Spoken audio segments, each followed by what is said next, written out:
The Great Happiness. बुद्धं शरणं गच्छामि. भगवंताचा धम्म जो आहे तो भगवंताने बहुजन हिताय बहुजन सुखाय सांगितलेला आहे. हे दोन जे शब्द आहेत हे धम्मचक्क पवतन सुत्ताच्या पूर्वीला सांगितलेले आहेत भगवंताने. भगवान म्हणाले भगवंताचा जो धम्म आहे तो बहुजन हिताय आणि बहुजन सुखाय आहे. म्हणजे हिताय आणि सुखाय म्हणजे हित करणारा आहे आणि हित करण्याच्या माध्यमातून सुखकर आहे. म्हणजे भौतिक दृष्ट्या जर विचार केला, व्यावहारिक दृष्ट्या जर विचार केला, म्हणजे तशा प्रकारचं जर आचरण केलं तर आपलं हितच होईल बिलकुल. आणि आध्यात्मिक लेवलवरती आपण ध्यान साधनेचा सराव करत असेल तर बिलकुल परमोच्च सुख आपल्याला प्राप्त होईल. आणि ते परमोच्च सुख म्हणजे कोणतं? निर्वाणाचं सुख. म्हणून हिताय आणि सुखाय आहे. म्हणजे सर्वांगाने सर्वार्थाने भगवंताचा धम्म मनुष्याच्या हितासाठी पण काम करतो आणि मनुष्याच्या सुखासाठी पण काम करतो. हित म्हणजे कोणतं? तर सर्वांगीण विकास. मग व्यवहारामध्ये जरी त्याला उतरवलं तरी सुद्धा तो हित करेल आपलं, बिलकुल योग्य मार्गाला सन्मार्गावर प्रतिष्ठित करेल आपल्याला. आणि जर अध्यात्मामध्ये डीपली आपण गेलो ध्यान साधनेच्या माध्यमातून तर बिलकुल तो निर्वाणापर्यंत घेऊन जाईल. आणि निर्वाण म्हणजे सर्वोत्तम सुख आहे. बरोबर? सर्व मोठं सुख कोणतं सांगितलं? सर्वात मोठं निर्वाणासारखं सुख नाही म्हणाले भगवान बुद्धम. निब्बाणं परमं सुखम वदंती बुद्ध असं म्हटलेलं आहे बघा. म्हणजे निर्वाण हे सर्वात मोठं सुख आहे असं भगवंताने सांगितलेलं आहे. म्हणून त्या अर्थाने त्याही काळातील लोक बघा दान पुण्य करणारेही होते, शील पालन करणारे होते आणि ध्यान करणारे होते. आजच्याही काळामध्ये कमी जास्त प्रमाणात का होईना भरपूर प्रमाणात लोक दान पुण्य करणारे आहेत, शील पालन करणारे आहेत आणि ध्यान करणारे आहेत. आणि भविष्यातही येणारे लोक ज्यांची बुद्ध धम्म संघावर श्रद्धा असेल ते निश्चितपणे पुण्य भाव मनामध्ये बाळगून, सम्यक दृष्टीचा भाव मनामध्ये बाळगून ते दान पुण्य करत राहतील, शील पालन करत राहतील आणि ध्यान साधना करत राहतील, चाहे कितीही प्रेकरी येऊ मध्ये. कारण भगवान बुद्ध म्हणाले हा मार्ग अवघड आहे. भगवंताचंच वचन आहे. काय म्हणाले भगवान?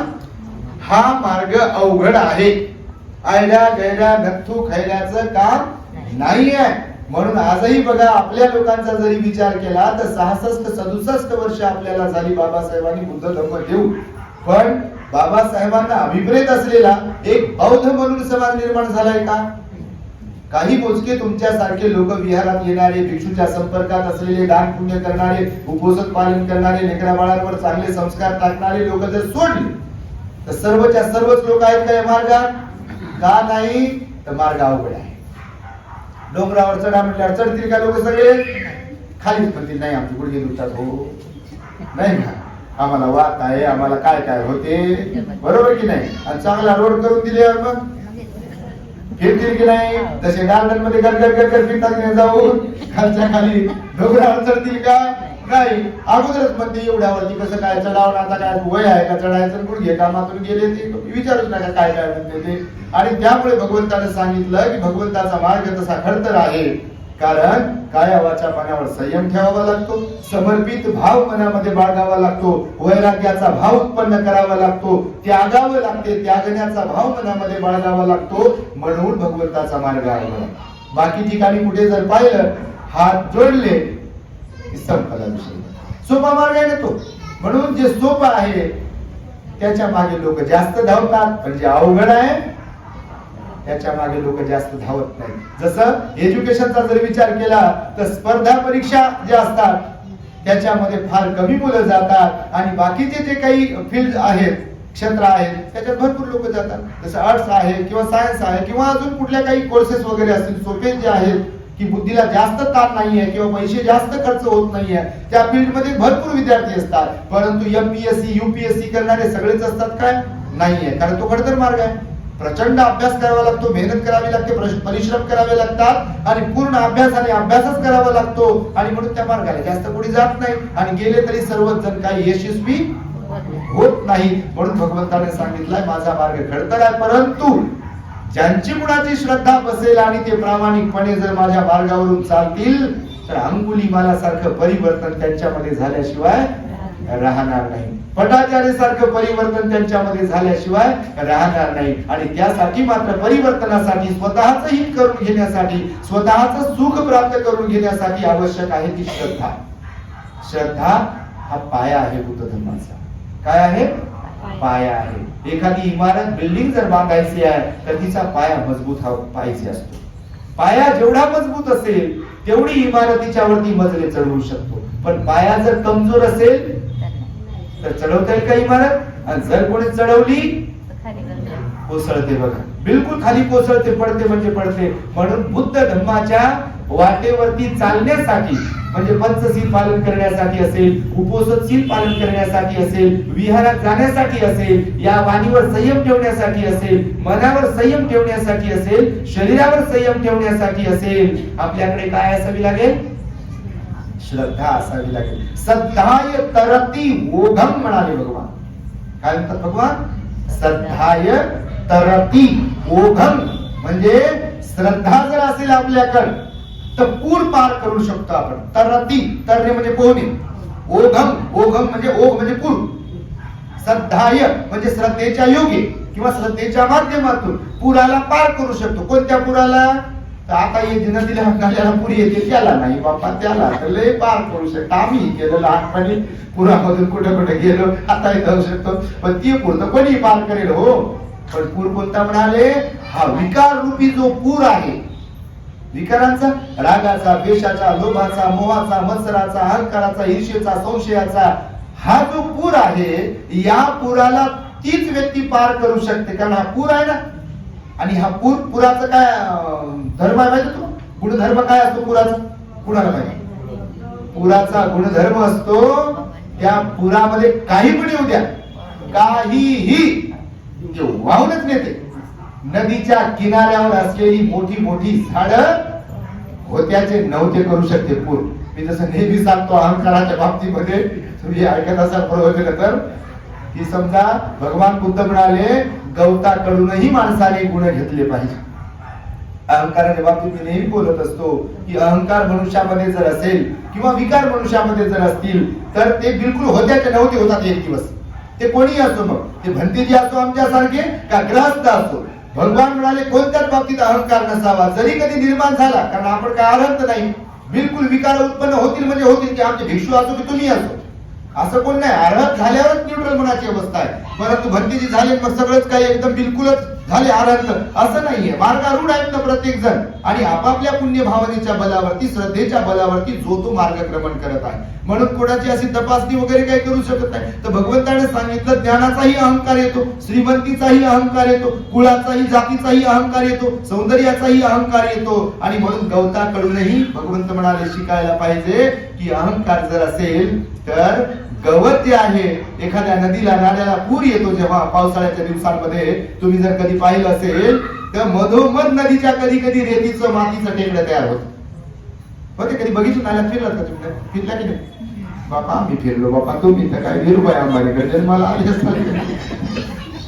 तर नदी नाल्यामध्ये बघा कधी कधी असं टेकाड निर्माण होते, ते रेती वगैरे जमा होते आणि मग त्याच्यावर गवत येते, उगवते. मग नदीला जेव्हा पूर येते, त्या नाल्याला जेव्हा पूर येते तेव्हा ते गवत झुकते असं आणि पूर त्याच्यावरून जाते. पण किनाऱ्यावरचे झाड असेच राहतात. कौन क्या करता है, ये पूर क्या करता है देखता हूं म्हणतात. आणि मग येते पहिला पूर.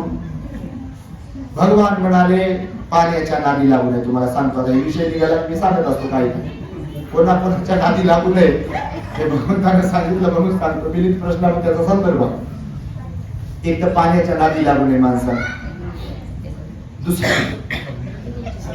दुसऱ्या अग्नीच्या नादी लागू नये माणसाला, तिसरा हवेच्या नादी लागू नये माणसानं, आणि चौथं संन्यासाच्या नादी लागू नये माणसानं. तर याच्यावर प्रवचन देईल विस्ताराने. पण भगवंताची वाणी आहे, संन्यासी संन्यासीच असतो.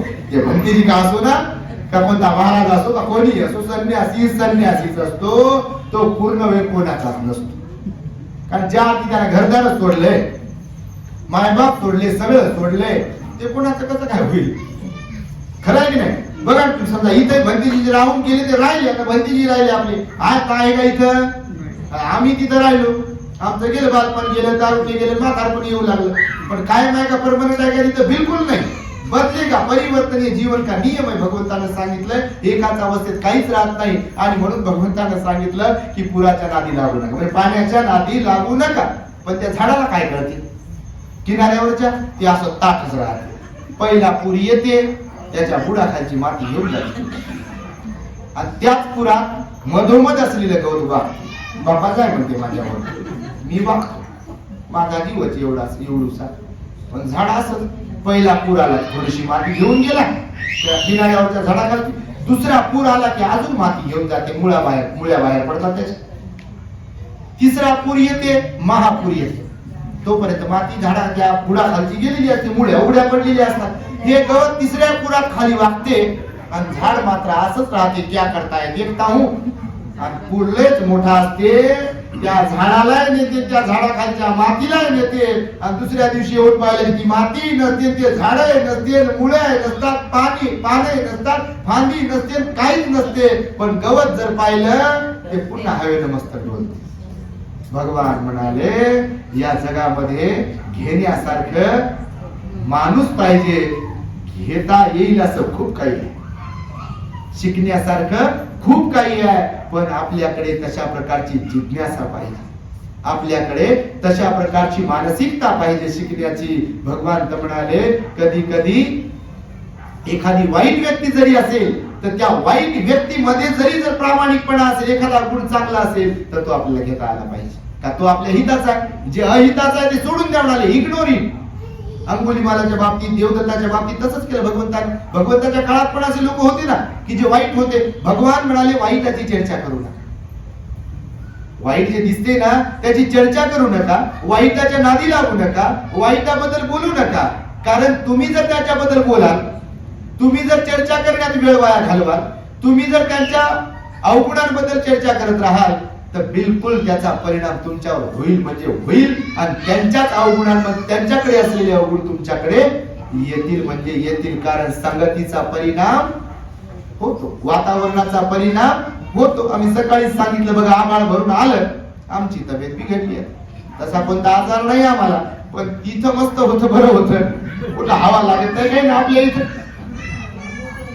तिकडं मोकळा आहे बाबा. रूमचा दरवाजा काढला की एकदम एसी असा आहे की मायनस मध्ये, बिलकुल मायनस मध्ये थंडी आहे तिकडे. कारण पूर्ण ते 8 एकरचा परिसर जो आहे ओपन आहे, एकदम जवळपास काहीच नाही आहे. आणि त्यामुळे मी हे यासाठी सांगतोय की श्रद्धा ही खूप महत्वाची आहे. आणि त्यामुळे त्या गवताकडूनही आपण घ्यावं असं भगवंताने सांगितलंय. म्हणून श्रद्धा हा पाया आहे भगवान बुद्धाच्या धर्माचा. काय आहे? पाया आहे. तोच ती श्रद्धा लोकांकडे पाहिजे.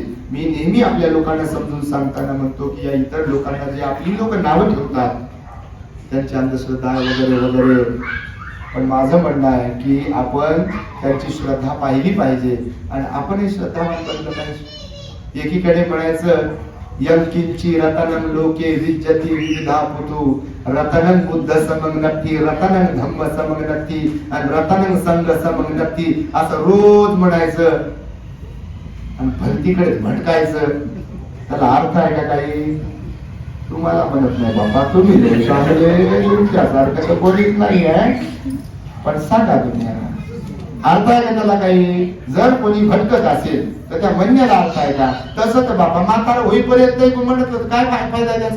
फायदा नाहीये त्याचा काही. आणि म्हणून बुद्ध धर्मामध्ये बघा अशा काही घटना घडलेल्या आहेत. त्यातली छोटासा किस्सा सांगतो मी, कारण माझी तब्येत पण बरी नाहीये, पण बोलावं म्हणून तुमच्याशी बोलतोय, तूच करतोय. भगवान बुद्ध म्हणाले की ग्रहस्थांना सुख कशामध्ये आहे, सुख कसं प्राप्त होईल? जे लेकर बाळवाले लोक आहेत, ग्रहस्थ लोक आहेत, प्रपंचामध्ये गुंतलेले लोक आहेत, परंतु सुखाची अपेक्षा तर सगळेच करतात. कोणाचं आहे का की सुख नको आहे बाबा, बस झालं, काय करायचं सुख, असं कोण म्हणेल काय? कोणच नाही आहे इथे. प्रत्येकाला अपेक्षा आहे की माझं जीवन, माझा संसार, माझे पोरबाळ, माझा प्रपंच सुखामध्ये चालला पाहिजे. तर भगवान बुद्ध म्हणाले की मग सुखासाठी काय करावं ग्रहस्थांनी?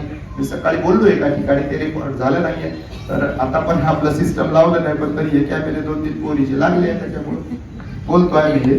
तर एकदा भगवान आपले श्रावस्तीमध्ये राहत होते आणि श्रावस्तीमध्ये राहत असताना दुपारच्या वेळेला राजा प्रसेनजीत भगवंताकडे येतात. भगवंताचे उपासक होते राजा प्रसेनजीत. आपण तर काहीच नाही हो. राजे लोक भगवंताकडे यायचे बघा, सकाळ सायंकाळ रोज वंदन करण्यासाठी, दान देण्यासाठी, मंगल मैत्री आशीर्वाद घेण्यासाठी, चर्चा करण्यासाठी, काही सुख दुःख आहे त्याच्यावर काही मार्गदर्शन भगवान करायचे तर ते विचारण्यासाठी. तर राजा प्रसेनजीत दुपारच्या वेळेला आले. ऍक्च्युली त्यांची वेळ होती, जशी आता आपली वंदनेची वेळ असते सायंकाळची सकाळची ठरलेली, तर त्या काळात पण वेळ असेल सकाळ सायंकाळी येण्यासाठी. दिवसभराचे भगवंताला ध्यानाचे काम असतील, काय काय ते कोणाचे प्रॉब्लेम सॉल्व्ह करण्याचे असतील. तर राजा दुपारच्या वेळी आल्यामुळे भगवंताने राजाला विचारलं, महाराज असे अवेळी तुम्ही आज कसे काय आले? भगवान विचारले. भगवान सर्वज्ञच होते पण विचारायचे भगवान तरी पण. तर समोरच्याला बोलल्यावर बरं वाटते का? आपण बोललोच नाही तर कसं वाटतं? समजा तुमच्या ओळखीचे लोक आहेत, तुम्ही बोललेच नाही, काय वाटते?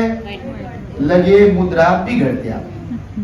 दिसलो नसेल का, दिसली नसेल का, आणि मी काय काय वाईट केलं का म्हणता का नाही?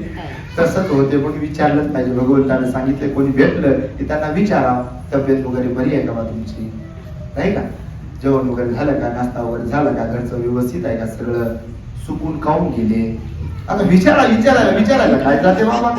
काय पेट्रोल जळते आपल्या की काय जळते? पेट्रोल तर लई टाकलेलं असते. 3 टाइम पेट्रोल टाकतो आपण, काय कमी आहे का पेट्रोलची? बाबा भरपूर पेट्रोल आहे ना.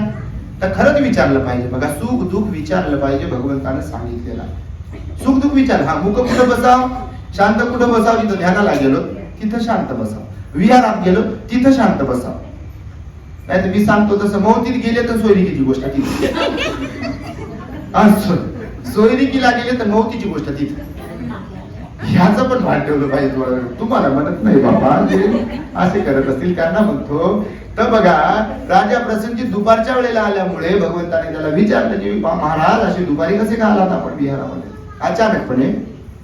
तर राजा म्हणतो, भगवान आपल्या नगरातील श्रावस्तीतील एक सावकार मृत्युमुखी पडला.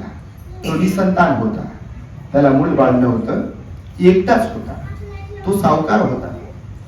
आणि भगवान आपण विचारताय तर मला थोडीशी चर्चा पण करायची या विषयावरती, आपली हरकत नसेल तर मी चर्चा करू शकतो का?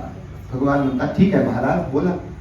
तर तो प्रसेनजीत राजा म्हणतो की भगवान त्या श्रेष्ठीबद्दल, सावकाराबद्दल जर तुम्ही विचाराल तर आता त्या काळात नियम असा होता की ज्याला कोणी नाही आहे त्याची प्रॉपर्टी राजा जप्त करून घ्यायचा. त्या काळातला तो नियम होता की त्याला कोणीच नव्हतं, संतान वगैरे नव्हती, सावकार होता. श्रेष्ठी म्हणायचे ना, त्यांच्याकडे 40 करोड संपत्ती असायची, 40 करोडची, त्याला श्रेष्ठी म्हणायचे. आणि ज्यांच्याकडे 80 करोडची धनदौलत संपत्ती असायची त्याला महाश्रेष्ठी म्हणायचे. आताच्या काळातला सावकार शब्द समजा. तर तो श्रेष्ठी जो होता ना, तो श्रेष्ठीच होता. 80,000 सोन्याची नाणी त्याच्याकडे निघाली. तो राजा म्हणतो भगवान 80,000 सोन्याची नाणी त्याच्याकडे निघाली. आमचे गाड्या बैलगाड्या सुरूच आहेत राजवाड्यात घेऊन जाण्यासाठी, आणि रुपयाची तर तुम्ही गिनतीच करू शकत नाही. एवढे रुपये वस्तू वगैरे म्हणाल तर त्याचीही गिनती नाही. एवढा धन दौलत श्रीमंती त्याच्याकडे होती. पण भगवान मला शंका याबद्दल विचारायची आहे तुमच्याकडे की एवढं सगळं असून देखील तो श्रेष्ठी सावकार बस आंबील समजते का तुम्हाला? खाण्याचा पदार्थ होता बघा त्या काळात, आता नाहीये. आंबील किंवा कन्या आणि आंबील एवढंच काय की त्याचं रोजचं भोजन होतं भोजनामध्ये. दुसरी गोष्ट 2 खादीचे वस्त्र होते. कितीतरी वर्षापासून तेच खादीचे वस्त्र तो वापरायचा, नवीन वस्त्र घ्यायचा नाही. जर्जर झालेल्या रथातच बसून जायचा. त्याच्या रथाचा जो टाप असतो छत, ते छतही जीर्ण झालेलं होतं एकदम. त्याचा घोडा म्हणाल तुम्ही तर तो हडकुळा झालेला होता बिलकुल, पण त्याने तो बदलला नाही. भगवान अत्यंत म्हणजे श्रीमंत असून देखील दारिद्र्य असल्यासारखं, गरीब असल्यासारखा तो वागत होता. भगवान असं का होत असेल? आजही असं होते. अशी लोक आजही आहेत, उद्याही राहतील, कालही होते. तर भगवंताकडे राजा प्रसेनजिताने विचारल्यावर भगवान त्या प्रसेनजित राजाला उद्देशून म्हणतात, महाराज गृहस्थ लोकांनाही सुख मिळते, पण केव्हा धन कमवता आलं पाहिजे. 4 गोष्टी शिकवल्या भगवंताने. सकाळी बोललो यावरती. काय म्हणाले भगवान? पहिली गोष्ट तर गृहस्थ लोकांना धन कमवता आलं पाहिजे. कारण गृहस्थ आहे ना, मेहनती असलं पाहिजे, दीर्घोद्योगी असायला पाहिजे, वाटेल ते काम करायला पाहिजे, मेहनत करायला पाहिजे आणि त्यातून धन कमवलं पाहिजे, बिलकुल कमवलं पाहिजे. आणि केवळ कमवलंच नाही पाहिजे तर दुसरी गोष्ट सांगितली, धन खर्च पण करता आलं पाहिजे. पहिली गोष्ट तर ऐक खाऊ नसलो पाहिजे. आई वडिलांच्या भरोश्यावर, आई वडिलांच्या प्रॉपर्टीच्यावर म्हणजे भरोसा ठेवून आपण जगलो नाही पाहिजे, तर आपण स्वतः कमवलं पाहिजे, कमाई केली पाहिजे. तुम्हाला जॅकी चॅन माहित असेल, हॉलिवूडचा हिरो आहे तो. त्याची बायोग्राफी जर तुम्ही वाचली तर तुम्ही वाचाल, त्याने सांगितलं बायोग्राफी मध्ये लिहून त्याच्या, माझी जी प्रॉपर्टी आहे ती माझी मी चॅरिटीला दान देणार आहे. माझा पोराला मी वेल सेटल केलाय, तो त्याच्या जिंदगीचं पाहून घेईल. माझं कर्तव्य वडील म्हणून एवढंच आहे, त्याचं शिक्षण करणे, त्याला वेल सेटल करणे. पण जर मी माझी संपत्ती त्याला दिली तर तो पांगळा होईल आणि अशी पिढी दर पिढी सुरू राहील. म्हणून त्याने पूर्ण प्रॉपर्टी आपली चॅरिटीला दान दिली. पोराच्या बद्दलचं जे कोणतं कर्तव्य होतं ते त्याने पूर्ण केलंय. पोराला जे क्वालिटीचं शिक्षण पाहिजे ते शिक्षण दिलं, त्याला जॉब पाहिजे, जॉब कोणता पाहिजे तिथपर्यंत, लग्न कार्य हे कर्तव्य वडिलांचं जे आहे ते बजावलं. पण त्यानं पांगळा होऊ नये. म्हणजे बा आई वडिलाच्याच भरोशावर, जसं आज कोण कोण लोक असे पोरं आहेत बघा तुम्ही, आहेत खाऊ, आमच्याकडे म्हणतात बापाची मता खाते. म्हणजे बापाने कमवलं त्याच्यावरच, खिशात नाही. बापा तुम्ही तर लय हुशार, खिशात नाही आनंद बाजीराव म्हणा, खिशात आनंद नाही आणि बाजीराव म्हणा. म्हणजे कोण क्या करता म्हणजे बायावर करते असे, आणि काहीच नाही बिलकुल. असे भरपूर आहे बाबा, तुम्ही नाही तसे पण असे भरपूर आहे. तर मग त्या सावकाराबद्दल बोलताना भगवान त्या राजाला म्हणतात की पहिली गोष्ट तर आपण धन कमवणाऱ्यांपैकी असलो पाहिजे, मेहनती असलो पाहिजे, ऐक खाऊ नसलो पाहिजे. दुसरी गोष्ट केवळ कमवणारे आणि साठवणारेच नसलो पाहिजे. कारण असेही काही काही लोक आहे, कमवतात कमवतात, साठवतात साठवतात, बटन दबलं की गे. येते का धन कामाला? कोरोनामध्ये कितीतरी लोक गेले बघा, आणि असंही जातात हॉस्पिटलमध्ये कोणकोणते आजार होऊन. येते का धन कामाला? पूर्ण कोणीच कामाला येत नाही म्हणाले भगवान बुद्ध. आपली सुरक्षा जर करणार कोण असेल तर ते आपले पुण्य कर्मच आहे म्हणाले भगवान. माता पिता जर कोण असतील तर ते पुण्य कर्मच आहे म्हणाले भगवान बुद्ध. भगवंताची गाथा आहे, तसे आपलं प्रवचन आहे दी ग्रेट हॅपीनेस वर. माता पिता पुण्यकर्म म्हणजेच माता पिता आहे, म्हणून पुण्यकर्म करण्याची घाई करावी असं भगवंताने सांगितलं. म्हणून धन खर्च पण करता आलं पाहिजे. पण खर्च कसं करावं म्हणाले भगवान बुद्ध? तर उधळपट्टी करायला नाही सांगितलं. खर्च करा पण याचा अर्थ असा नाहीये की उधळपट्टी करा. त्या दिवशी बोललो मी एका ठिकाणी की आपल्या संपत्तीचे 4 भाग केले पाहिजे. पहिला भाग माता पित्याच्या सेवेसाठी वापरलाच पाहिजे, काढून ठेवला पाहिजे. कारण माता पित्याने जन्म दिला आपल्याला, लहानाचं मोठं केलं आपल्याला, शिक्षण दिलं आपल्याला, संस्कार दिले आपल्याला. तर 4 जे भाग करायला सांगितले त्यातला पहिला भाग माता पित्यांचं सेवा करण्यासाठी, दुसरा भाग बायको लेकरांचा सांभाळ करण्यासाठी, भरण पोषण करण्यासाठी, तिसरा भाग सांगितला इन्व्हेस्टमेंट करण्यासाठी, भविष्याचा विचार करून. उद्या कोणतं संकट येईल, पोराचं लग्न आहे, पोरीचं लग्न आहे, घर बांधायचंय, कोणतं दुःख आहे, आजारपण आहे किंवा काय आहे, ते इन्व्हेस्टमेंट करा म्हणाले भगवान. बघा त्या काळात भगवंताने हे शिकवलं. आणि चौथी गोष्ट सांगितली की तुम्ही दान पुण्यासाठी 4था हिस्सा काढून ठेवा. जर तुम्हाला वाटते घरामध्ये बरकत आली पाहिजे, जर तुम्हाला वाटतं तुम्ही कमवलेली धन दौलत तुम्हाला सुख दिलं पाहिजे त्या धन दौलतीनं, तर 4था हिस्सा दान पुण्यासाठी काढलाच पाहिजे. म्हणून तर बाबासाहेब म्हणाले कमाईचा 20वा हिस्सा तुम्ही धम्मकार्यासाठी दान देत राहिले पाहिजे. म्हणजे 100 रुपये एका दिवसाला जर कमवले त्यातले 5 रुपये काढून ठेवले पाहिजे बाहेर. रोज जे 100 रुपये कमवतात त्यांनी 5 रुपये काढून ठेवा. त्या हिशोबाने 20वा हिस्सा जेवढा होत असेल, बाबा आपल्याकडे तर केवढा हिस्सा होत असेल त्या आपण आपले जाणू नाही का. त्यामुळे काही काही लोक बिलकुल कमवतात पण आणि दानही देतात, तो काही विषय नाही आहे. पण विषय भगवंताने त्यांचा सांगितला की जे बिलकुल कंजूशी करतात किंवा म्हणजे देतच नाही, त्यांचीच कथा भगवंताने सांगितली आहे. तर तिसरी गोष्ट काय सांगितली आहे? पहिली गोष्ट कोणती सांगितली? धन कमवलं पाहिजे. दुसरी गोष्ट कमवलेलं धन योग्य ठिकाणी खर्च केलं पाहिजे. तिसरी गोष्ट कोणती सांगितली? कर्जबाजारी नाही झालं पाहिजे.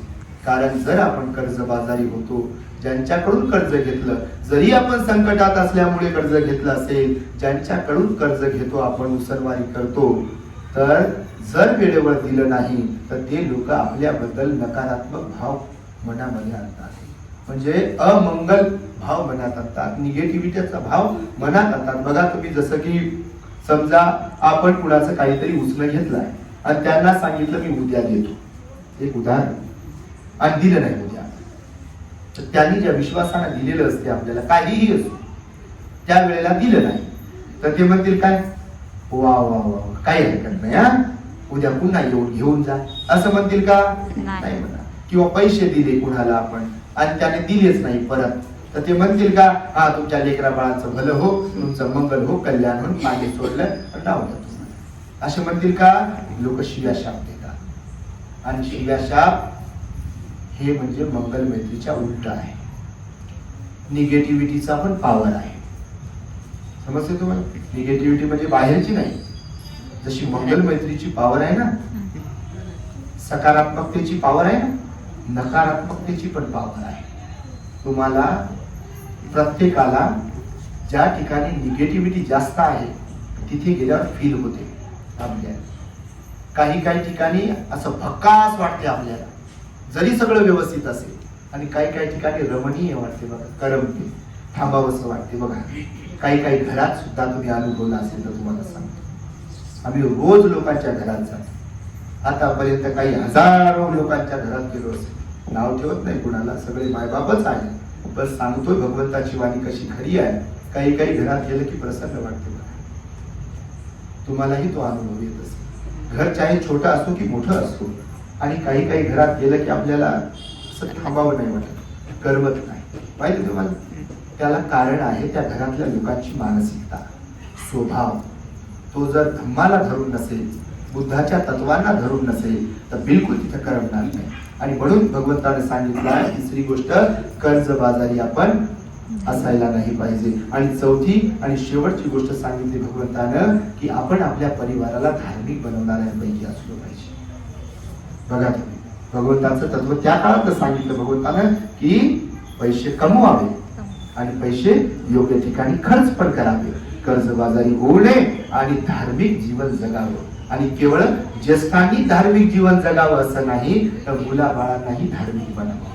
पण आपल्या समाजामध्ये मात्र याची फार वाईट परिस्थिती आहे. विहारात येणारे लोक सगळे यजबार झालेली आहे, मुलं बाळ फार क्वचित लोकांची येतात. आता आमच्या संपर्कात जेवढी लोक आहेत त्यापैकी फार कमी लोकांची मुलं बाळ आमच्या संपर्कात आहेत, मायबापासह. पण काही आम्हाला मायबापच दिसतात, त्यांचे लेकर अमेरिकेला राहतात का, लंडनला राहतात का, जपानला राहतात का, पाकिस्तानला राहतात, हे काय माहित होत नाही. कारण ते कधी समोर येत नाही, कधी नाश्ता घेऊन येत नाही, कधी भोजन घेऊन येत नाही, कधी कार्यक्रमाला येत नाही, विहारातही येत नाही. मला क्लास आहे म्हणते, मला कॉलेज आहे म्हणते, मला ट्युशन आहे म्हणते, आणि माय बाबा म्हणते बाई घरीच बसन बाळा, घरीच बसून घरीच बसन घरीच बस, मीच जातो बटन दबेपर्यंत माझं नाही का. आणि मग होते काय त्याचा परिणाम की विहारात जे तुम्ही समजा येता, आता बटन तर माझंही दबणार आहे, तुमचंही दबणार आहे. जेव्हा बटन दबेल तर घरच्या लोकांना संस्कार न दिल्यामुळं ती येतील का इकडे? असे कितीतरी उदाहरण आहेत.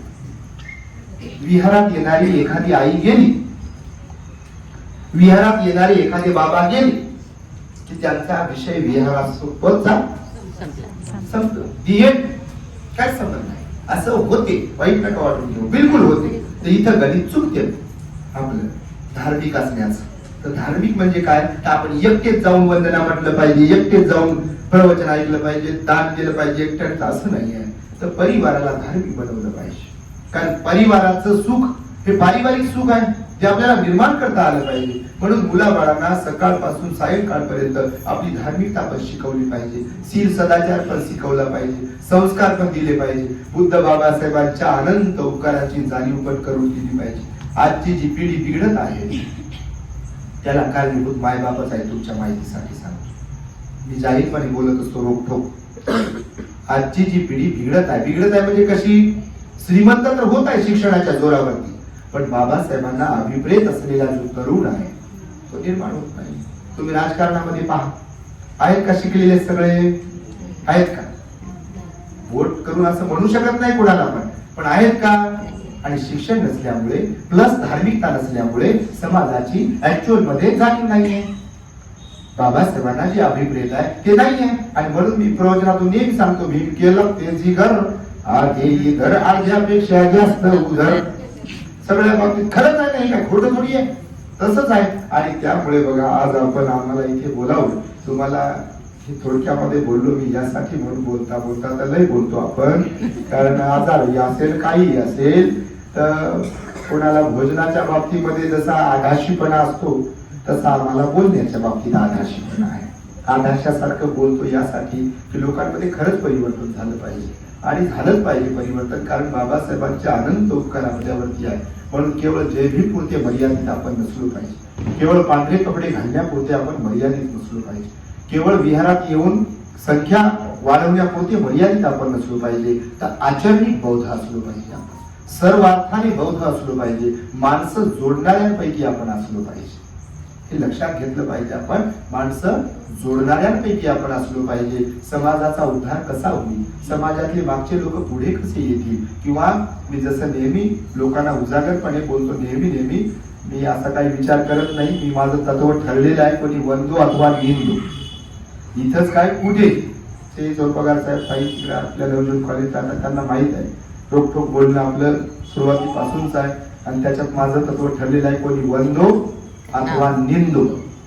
आपण जे बोलायचंय ते बोलतो, कारण परिवर्तन हे बाबासाहेबांना अभिप्रेत होतं. विहारात येणारे लोक सुद्धा, ज्या महिला असतील किंवा पुरुष असतील, वाईट नका वाटू तुम्ही, पण हा माईक माझ्याकडेच असला पाहिजे असं जर वाटत असेल तर आपण कुठेतरी चुकतो आहे. माझंच नाव घ्यावं कोणीतरी, आता तायडे साहेब नाव घेत होते, तुम्ही पाहतच होते, घेते की नाही मला, घेते की नाही, वाईट नका वाटू देऊ. तर ही अपेक्षा जी आहे ही बरी नाही, कारण त्याच्यामुळे आपलं मन मलिन होते. कारण भक्ती जी सर्वांची आहे, भगवान बुद्ध सर्वांचे आहेत, आणि आपली बुद्ध धर्मसंघावर श्रद्धा आहे की नाही, तर बिलकुल अपेक्षा नाही ठेवली पाहिजे. कारण अपेक्षा ठेवली की ती भंग झाली की घड्याळाची बॅटरी संपली म्हणून समजा. मिनिटाचा, तासाचा, सेकंदाचा काटा एका ठिकाणी उगाचा टिक टिक टिक करते. जेवण किती चांगलं हो, कार्यक्रम किती चांगला हो, आपलं तिथं काही बोलबाला जर झाला नाही, कोणतरी विचारा कसा झाला कार्यक्रम. काय खरं आहे हो, ते फुलभक्तीला बोलवलं त्या बाप्पा, काय बोलवलं म्हणजे भक्तीला त्या इंजेक्शन देते, भक्तीजी ते भलकर बोलते म्हणते, भक्तीजी असं होते कधी कधी. पण आपल्याला परवा नाही त्याची, आणि तुम्ही मायबाप आहात म्हणून बोलतोय. खरंच परिवर्तन झालं पाहिजे, माणसं जोडले पाहिजे. मी सगळ्या विहारातल्या लोकांना, सगळ्या ठिकाणच्या विहारातल्या महिलांना विशेषतः सांगतो की नवीन महिला आल्या त्यांना सन्मान दिला पाहिजे. त्यांनाही वाटावं की वर्षानुवर्ष येतात ह्या महिला आणि खरंच त्यांच्यात क्वालिटी आहे. त्यांनी आम्हाला सन्मान दिला बा, बसा म्हटल्या, उठा म्हटल्या, का पुढे या म्हटल्या, बा बुद्धाची पूजा करा म्हटल्या, का माई घ्या म्हटल्या तुम्ही. महत्वाचं आहे, फॉर्मॅलिटी नाही महत्वाची आहे की नाही, वाटते नाही तुम्हाला. समजा तुमच्याकडे पाहुणे आले, शेवटचा मुद्दा याला धरून आहे, गंमत आहे याच्यामध्ये. समजा तुमच्याकडे पाहुणे आले, हो पाहुणे आले आणि आले पाहुणे असे उभे राहिले आणि तुम्ही त्यांना या, जय भीम, बसा, चहा करू का, किंवा चहा देतो बा, नाश्ता केला का, जेवण करता का, मुकामी राहा ना, थोडस बसा ना, असं काहीच म्हटले नाही. काय होईल, काय होईल, मुकेल बसता तुम्ही बापा, स्वानुभवले डेंजर. पाहुण्यांचा सन्मान केलाच नाही, थांबणारच नाही, उद्या आमच्याकडे पुरणपोळीचं जेवण करतो, तुम्ही या बरं का, म्हणतील का नाही, येणारच नाही. म्हणून बघा, व्यक्तिगत जीवनात असो की सार्वजनिक जीवनात असो, धार्मिक जीवनात असो की सामाजिक जीवनात असो, तुम्हाला इथे साखर ठेवता आली पाहिजे, इथे बर्फ ठेवता आला पाहिजे. आम्ही असो की तुम्ही असो, आमच्याकडून होत असेल कमी जास्त कधी, असं नाहीये, मी नेहमी सांगतो, बिलकुल होत असेल, पण गाठी मारून ठेवणाऱ्यांपैकी आपण नसलो पाहिजे. मग आम्ही पण आणि तुम्ही पण, कारण एकाच मार्गाने चाललो सगळे, जन्म गावावरून निघालो, मरण जावं. मरण गावाला चाललो. जवळच आहे आपल्या मरण गाव, ये नाकरा. हा? लांब आहे का ते? नाही. बाबा जवळच आहे. आम्ही त्याच गावचे, तुम्ही त्याच गावचे, जरी कुठून आलेले असलो तरी पण ही गोष्ट लक्षात ठेवा म्हणाले भगवान बुद्ध, आणि स्वतःमध्ये परिवर्तन करून घ्या. हेच माझा सांगण्याचा उद्देश होता. आम्हाला खूप आनंद झाला, आपण सर्वांनी सन्मानपूर्वक इथे बोलावलं. यशोदी भंतेजींची इथे भेट झाली. आमचे भंतेजी पण आमच्या विनंतीला मान देऊन इथे आले. ऍक्च्युली तुम्ही नव्हतं निमंत्रित केलं त्यांना, आणि आता तसं काही कुठे जास्त जात नाही, पण माझ्या शब्दाला भंतेजी किंमत देतात. नक्कीच भंतेजींचे माझ्यावरती उपकार आहेत, कारण सेवेची संधी भंतेजी आम्हाला देतात, आणि त्यामुळे मी म्हटलं बा चला, चालता काय तर होत म्हणतात. आज इथे आलो, भंतेजी सोबत आम्हाला बसून प्रवचन देता आले या वर्षावासामध्ये, कारण आम्ही तिकडे गेलो आमच्या लांब. आमची भंतेजी परेशान आहे, बाबा कधी येते कधी येते कधी येते, आमच्याकडे लक्ष देत नाही का, तिकडे थांबते का काय. आता तसे एवढे पोर सांभाळते, त्यांच्याकडे लक्ष आहे सर्व. परंतु भंतेजींची आमच्या नवजोत कॉलेजले येणाकरातले लोक खूप चांगली व्यवस्था करतात, खूप चांगले लोक आहेत. सकाळी बरोबर भंतेजीला पाहिजे तो नाश्ता, पाहिजे ते भोजन, सायंकाळचा पण नाश्ता वगैरे, आणि सगळी सोय करतात. बघा खूप चांगले लोक, आणि असे चांगले लोक लाभण्यासाठी देखील भगवान म्हणाले खूप पुण्य लागते. असं बऱ्याचदा होते, कधी कधी परिवारातील लोकांचा सुद्धा आपल्याला लाभ होत नाही. इतरांचा तर सोडाच म्हणाले भगवान बुद्ध, त्यासाठी सुद्धा पुण्य लागते. आणि आम्ही निश्चितच पुण्यवान आहोत. तुम्हाला मी जाहीरपणे बोलत असतो नेहमी, एवढ्या म्हणजे बहिणी आहेत, एवढे भाऊ आहेत, एवढ्या आया आहेत, एवढे बाबा आहेत की सख्खे काय. माई जन्म देणारी आई तर ती तिच्या घरीच आहे हो. तिनं तर जन्म दिला, लहानाचं मोठं केलं, शिक्षण दिलं, पण त्या आईपेक्षा कितीतरी पटीनं जास्त प्रेम करणाऱ्या, जीव लावणाऱ्या, सेवा करणाऱ्या, खाऊ पिऊ घालणाऱ्या, माझ्या म्हणजे जन्मदात्या आईपेक्षा, बहिणीपेक्षा, भावापेक्षा, वडिलांपेक्षा खूप पटीनं चांगले लोक, म्हणजे सेवाभावी प्रेम देणारे, आपुलकी जिव्हाळा देणारे लोक आज पूर्ण महाराष्ट्रच नाही तर महाराष्ट्राच्या बाहेरही, आणि भारताच्याही बाहेर जे महाराष्ट्रातून गेलेले आहेत ते लोक प्रचंड जीव लावतात. बघा तुम्हाला मी काय सांगतो, असंख्य लोकांचे फोन कॉल, मेसेजेस असतात, विचारतात. नाही फोन उचलले, नाही मेसेज बघितला तर प्रत्यक्ष भेटायला येतात. तुम्ही स्टेटस वरून पाहत असाल, कुठे नागपूर, कुठे गोंदिया, कुठे भंडारा, कुठे चंद्रपूर, कुठे पुणे, कुठे वर्धा, कुठे नांदेड, कुठे परभणी, कुठे काय काय लांबून लांबून लोक येतात. बघा दररोज तुम्ही स्टेटसवर पाहत असाल, दान घेऊन येतील, भेटायला येतील, विचारपूस करतील. विचारतो नका तुम्ही. तर हे प्रेम प्रत्येकाला लाभण्यासाठी मी तुम्हाला हे सांगत होतो की इथे साखर असायला पाहिजे, माणसं जोडले पाहिजे. तुम्हाला सांगतो, कारण आपण वार्धक्याकडे जातो ना, आणि माणसांना माणसाची गरज आहे.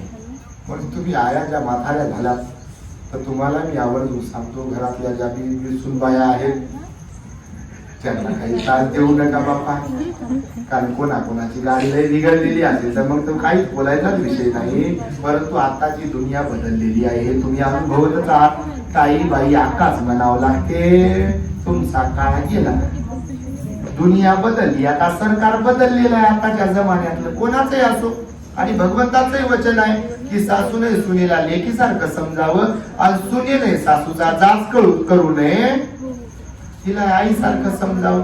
आणि ह्या सगळ्या गोष्टीसाठी इथे साधारण बर्फ ठेवला पाहिजे. ज्या कोणत्या आपल्या बरोबर काही घटना घडत असतात, वाईट समजा, त्या सोडून दिल्या पाहिजे, डिलीट मारल्या पाहिजे, आणि चांगल्या गोष्टी मात्र पुन्हा पुन्हा करत राहिलं पाहिजे. हीच बुद्धाची वाणी आहे. आणि म्हणून आज आम्हाला इथे बोलून जो सन्मान दिला, दान पुण्य केलं, त्या सर्व दान पुण्याच्या प्रभावाने बुद्ध धम्म आणि संघाच्या The great happiness. बुद्धं शरणं